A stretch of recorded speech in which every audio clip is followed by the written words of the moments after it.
அன்பு தமிழ் சொந்தங்களே மற்றும் ஒரு பி தமிழ் நிகழ்வுடன் கலந்து சிறப்பிப்பதில் மகிழ்ச்சி அடைகின்றேன். இன்றைக்கு அண்மையில் நான் ஒரு வீடியோ ஒன்று பார்த்துருந்தேன். அர்ஜுனா அவர்கள் தன்னுடைய ஃபேஸ்புக் பேஜ் வலைத்தளத்திலே ஒரு வீடியோ வெளியிட்டிருக்கிறார்.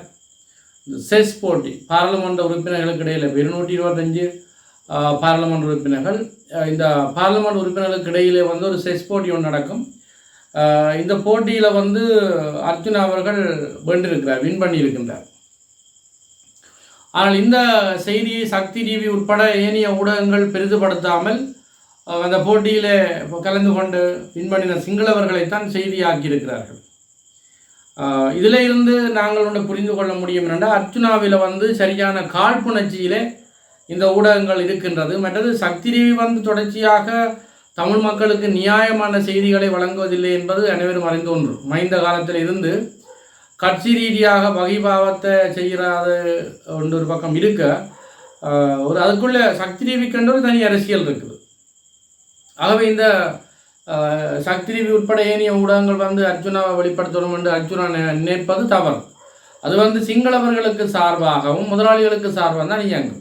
சரி, அதுதான் அப்படி என்றால் யாழ்ப்பாண ஊடகங்கள், யாழ்ப்பாண மையவாத ஊடகம், வடமாகாண ஊடகங்கள் கூட இதை ஒரு செய்தியாகவோ ஒரு விஷயமாக கண்டுகொள்ளவில்லை. உண்மையாக அந்த விளையாட்டுகளை நாங்கள் ரெண்டாக வகைப்படுத்தலாம். இண்டோ கேம், அவுட்டோ கேம் என்று சொல்லுவோம். அதாவது உள்ளக விளையாட்டு மற்றது வெளியக விளையாட்டு.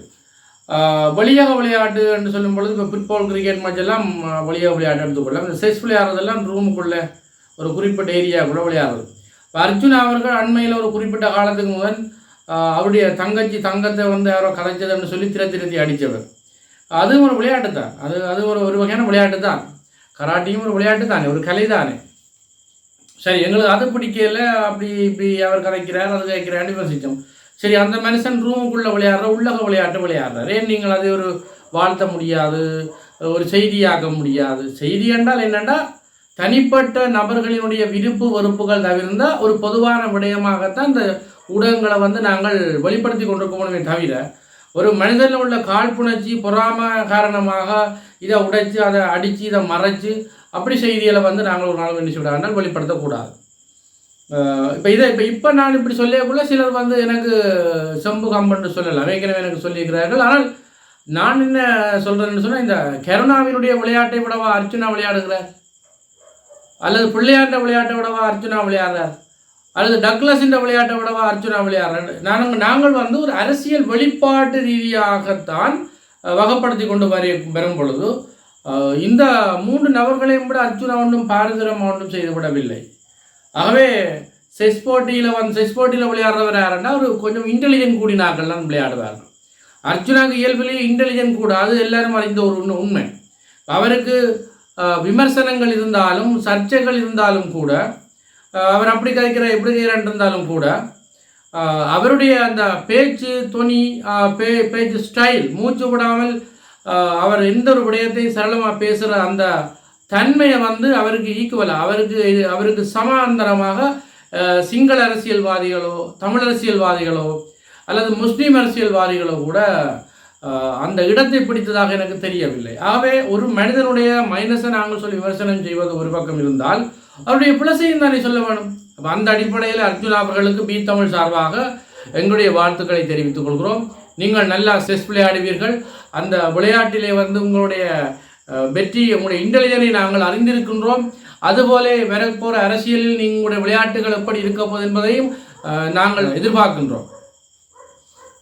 சரி, அது ஒரு புறம் இருக்க, இந்த கருணா ஆண்டவன் 600 போலீசாரை கொலை செய்தான், பள்ளிவாசல்களை தாக்கல்களை செய்திருந்தான், எங்களுடைய சகோதர போராளிகளையே மோத வைத்து எத்தனையோ பேர் கருணாவை நம்பி பலியாக இருக்கின்றார்கள். ஆனால் இந்த விடயங்கள் எதுவும் வெளிச்சத்துக்கு வராது. இப்படியான கருணாவை எல்லாம் விட்டுட்டு கருணாவினுடைய பிள்ளையானவர்களைத்தான் அண்மையிலே சிங்கள அரசாங்கம் கைது செய்திருக்கிறது. சரி, ஏன் இந்த கருணாவை கைது செய்யவில்லை? ஏன் இது சம்பந்தமான எதிர்வினைகளை அல்ல எதிர்ப்பை வெளிப்படுத்தவில்லை என்று சொன்னால், கருணாவை ஆரம்பத்தில் ஏதோ ஒரு வாகன பிரச்சனை இல்லை, சின்ன கேஸில் தான் போட்டு கைது செய்யும். அதில் அரசியல் நாடகம்.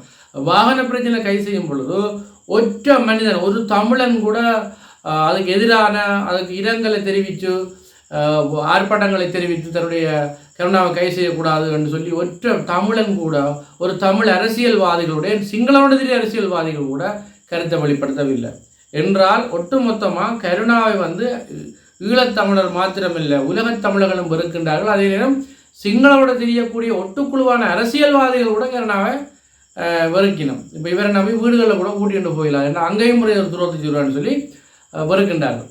சரி, அதை விட ஒரு முகப்புத்தகம் ஒரு ஃபேஸ்புக்கில் கூட யாராவது இத்தாங்கன்னா அதுவும் இல்லை. அந்த அளவுக்கு ஒரு கொடூரமானவராக வந்து இந்த கருணா வந்து இருக்கிறார், அனைவரும் அறிந்த உண்மை.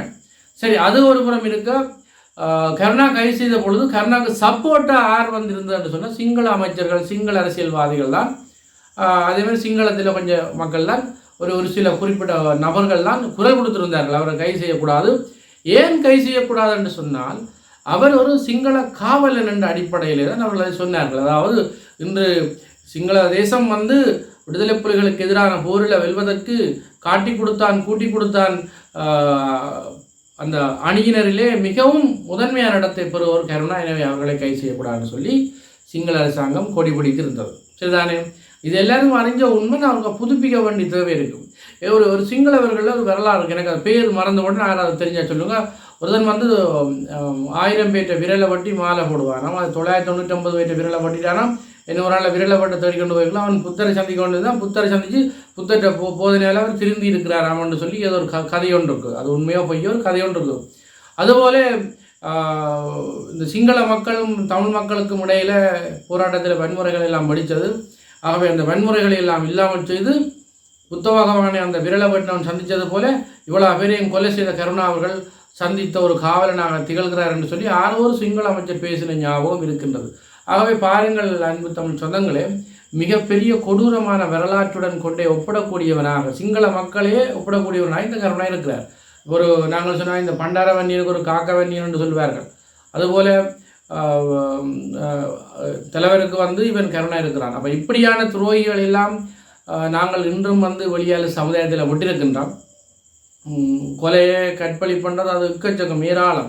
இப்படியானவன் எல்லாம் கதை சொல்லி கொண்டுக்கிறான், கட்சியில் ஆரம்பிச்சுக்கிறான், அப்படி செய்கிறான் இப்படி செய்கிறான் போகிறான் வரான்னு ஒரு பெரிய நல்லிணக்கம்னு சொல்கிறோம், கிளீன் சில்லங்கான்னு சொல்கிறோம், எல்லாம் சொல்கிறோம். ஆனால் இப்படியானவங்களாம் நடமாடி கொண்டுக்கிறார்கள், பேசி கொண்டிருக்கிறார்கள். அப்படி இருக்கும் பொழுது அர்ஜுனா போன்றவர்கள் எல்லாம் எதிர்த்து கொண்டு நாங்கள் பெரிய ஒரு மாற்றத்தை நாங்கள் காணப்போகிறது இல்லை. விளங்குதலும் அவர் ஊடகங்கள் இடக்கட அப்படி இப்படி கயக்கிறார். ஆனால் மற்ற நேரங்களில் வந்து அப்படியே தேசியம் சார்ந்த கதைகள் அதையும் சொல்லலாம். நடிப்போ நடிப்பில்லையோ நடிப்புக்கும் எல்லாரும் காய்ப்பினமோ இதான் கேள்வி. நடிப்புக்கு எல்லாரும் காய்ப்போம், அங்கேயும் காய்ப்பாரோ அவர் போய் இல்லை காய்ப்பாரோ இல்லை. அதே மாதிரி சாவஜியில் சுயந்தனோ சேந்தனாள் இருக்க காய்ப்பாரோ இல்லை காய்க்க மாட்டார். சரிதானே? அப்போ அப்படி வந்து நடிப்புக்கும் காய்க்கல. ஆனால் அர்ஜுனா அவர்கள் அப்படியான ஒரு பெரிய ஒரு குற்றங்களோட தொடர்பு இல்லாத ஒரு ஆள். சில சர்ச்சைகள் வரத்தான் செய்யும். ஆகவே அவருடைய செஸ் விளையாட்டை நாங்கள் பாராட்டி அவருடைய அரசியல் பயணங்களை வந்து எழுச்சியடைய செய்வோம் என்று கூறி அவரை வந்து எழுச்சியடைய செய்வோம் என்று கூறுவதன் நோக்கம் என்னென்னு சொன்னால் தமிழ் தேசிய நீரோட்டத்துக்குள் அவரை இழுத்து நாங்கள் வர வேண்டும். சரிதானே? எங்களுக்கு சில நேரத்திலே சர்ச்சையான பேச்சுகள் சில வந்து ஒரு நாங்கள் அதை சகித்து கொள்ள முடியாத பேச்சுக்களை அவர் வெளிப்படுத்தினாலும் கூட அவர் திருந்துறதுக்கு சந்தர்ப்பத்தை கொடுத்து அவரை ஒரு தமிழ் தேசியத்துக்குள் இழுத்து கொண்டு வந்து நாங்கள் ஒரு தமிழ் தேசிய சிந்தனையோட தமிழ் தேசியவாதியாக அவரை மாற்றி தான் எங்களுடைய அரசியல் பயணங்களை வெளிப்படுத்த வேண்டும். குறிப்பாக இந்த தேர்தல் வந்து மறுதளிக்கப்பட்டிருந்தது. பல கட்சிகளில் வந்து தேர்தலில் வேட்பாளர்கள் வந்து எலெக்ஷனில் நிற்க முடியாத சூழல். அவர் அந்த பேர் போட்டது போல அட்ரஸ் போட்டது போல சைன் வைக்கப்படவில்லைன்னு சொல்லி நிராகரிக்கப்பட்ட சம்பவங்களில் நடந்தது. அந்த நேரத்தில் வந்து அர்ஜுனா அவர்களிடம் ஒருத்தர் கேட்கிறார், அதாவது உங்களுடைய கட்சி சார்ந்து உங்களுடைய வேட்பாளர் சார்ந்து நிராகரிக்கப்பட்ட இடத்துல வந்து மக்கள் யாருக்கு வாக்களிக்க வேண்டும் என்று நீங்கள் நினைக்கிறீர்கள் என்று கேட்கும் பொழுது அர்ஜுனா அவர்கள் சொல்கிறார், நான் என்னுடைய அணியினர் வந்து தேர்தலில் நிற்காத இடத்துல வந்து மக்களுக்கு நான் சொல்வேன் யாருக்கு அடுத்த தெரிவு வாக்களிக்க வேண்டும் என்று சொன்னால் தமிழ் தேசிய மக்கள் முன்னணியினுடைய உறுப்பினர்கள் யார் வேட்பாளர்களாக இருக்கின்றார்களோ நான் வந்து வராத இடங்களில் என்னுடைய அணியினர் தேர்தலில் இருக்கிற இடத்துல என் சார்பாக நீங்கள் எனக்கு போட விரும்பின மக்கள் அடுத்ததாக கயேந்திரகுமார் பொன்னம்பலம் அவர்களை தலைமையாக கொண்ட தமிழ் தேசிய மக்கள் முன்னணிக்கு நீங்கள் வாக்களிக்க வேண்டும் என்று அர்ஜுனா அவர்கள் சொல்லியிருக்கின்றார்.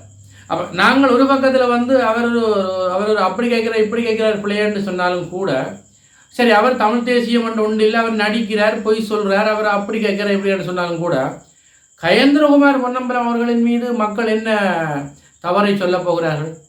தமிழ் தேசிய சிந்தனையில் இன்றைக்கு ஒரு ஒரு மிகச்சிறந்த ஒரு ஒற்றை மனிதனாக சரியான ஒரு பயணத்தை செய்கிறவர் யாருன்னு சொன்னால் கயேந்திரகுமார் பொன்னம்பலம் அவர்கள்.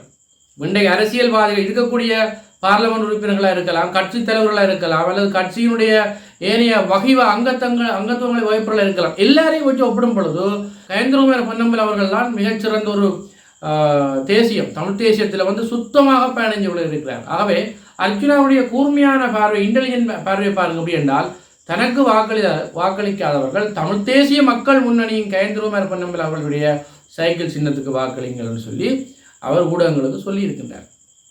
இப்போ குறிப்பிட்ட காலத்துக்கு முன்னே தையிட்டி பிரச்சனையில் நீங்கள் சுட்டியில் கொண்டாங்க ஆணி கொண்டு வாங்க அடிபட்டாலும் கூட சில தேவையான பொழுது அவருடைய பார்வை, துல்லியமான பார்வை, அந்த செஸ்ஸில் விளையாடின அந்த குணத்தை காட்டுற பார்வை, அவர் இன்டெலிஜென்ட் பார்வை, துல்லியமான பார்வை, ஆரை இலக்கு வைக்கிறார். சரியா? இப்போ அர்ஜுனனுடைய அம்பு என்ன, மகாபாரதத்தில் வந்து ஒரு சம்பவம் நடக்குது. இப்போ துரோணர் எல்லாருக்கும் படிப்பிக்கிறார், வில்வித்தை படிக்கிறார். இப்போ ஒரு எக்ஸாம் வைக்க போகிறார், போட்டி வைக்க போகிறார்.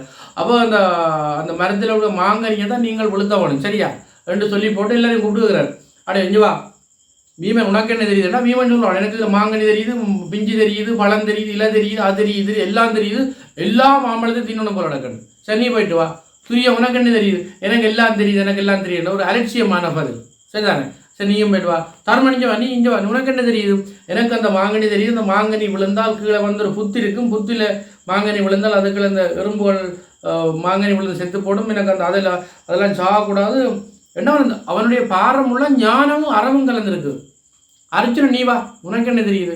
எனக்கு அந்த மாங்கனி தெரியவில்லை, மாமரம் தெரியவில்லை, இலை தெரியவில்லை, அந்த மாங்கனி தொங்குற அந்த காம்பு மட்டும்தான் தெரிஞ்சிருக்கு. பிற ஆம்பு அர்ஜுனன் விட்டான், அம்புவை காம்பில் பட்டது, மாங்கனி விழுந்தது. இது ஒரு நல்ல படிப்பின மகாபாரத கதையில். என்ன சம்பவம்னு சொன்னால், எங்களுடைய இலக்கு எதுவோ அந்த இலக்கை நோக்கி மட்டும்தான் எங்களோட கண் பார்க்க வேணும். அவன்தான் ஒரு வெற்றியாளன். ஒரு வெற்றியாளனுக்குரிய ஒரு லீடர்ஷிப், தலைமைத்துவம் என்று சொல்கிற இதுதான். அந்த இலக்கு நோக்கி கண் பார்க்கணும், வேறு இடத்துக்கு போகக்கூடாது, வேறு கதைக்கிட்டமே இல்லை. ஆகவே மகாபாரத போரில் அந்த அர்ஜுனா காம்பை பார்க்குறான், அதுக்கு பொருள்தான் மாங்கனி விழுது. இங்கேயும் எங்களோட அரசியலில் வந்து அர்ஜுனா அவர்கள் தையிட்டி பிரச்சனைக்கு கயேந்திரகுமார் பொன்னம்பலம் அணியினரை வந்து தேவை வம்பு கிழித்து விமர்சனம் செய்தாலும் கூட இந்த தன்னுடைய அணியினர் எங்கெல்லாம் இந்த உள்ளூராட்சி சபை தேர்தல் 2025 உள்ளூராட்சி சபை தேர்தலில் வந்து வாக்கு கேட்க முடியாது நிராகரிக்கப்பட்டார்களோ அந்த இடத்தெல்லாம் அடுத்ததாக யாருக்கு வாக்களிக்க வேண்டும் என்று கேட்டதுக்கு அவருடைய இலக்கு பார்வை பாருங்கள்.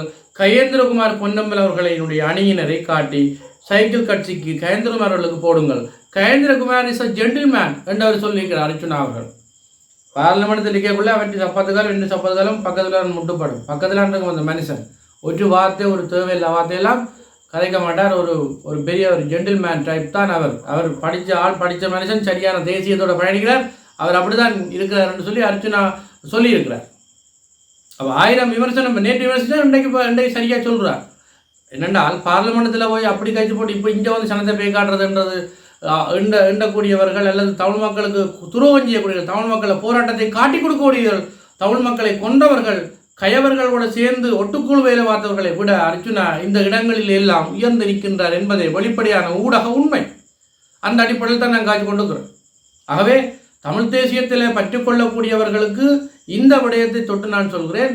அர்ஜுனாவுடைய பார்வை சில இடங்களில் மிக துல்லியமாக கூர்மையாக இருக்கிறது. 1000 சர்ச்சைகள் வந்தாலும் அவருடைய செல்வாக்கு மேலோங்கி இருக்கின்றது.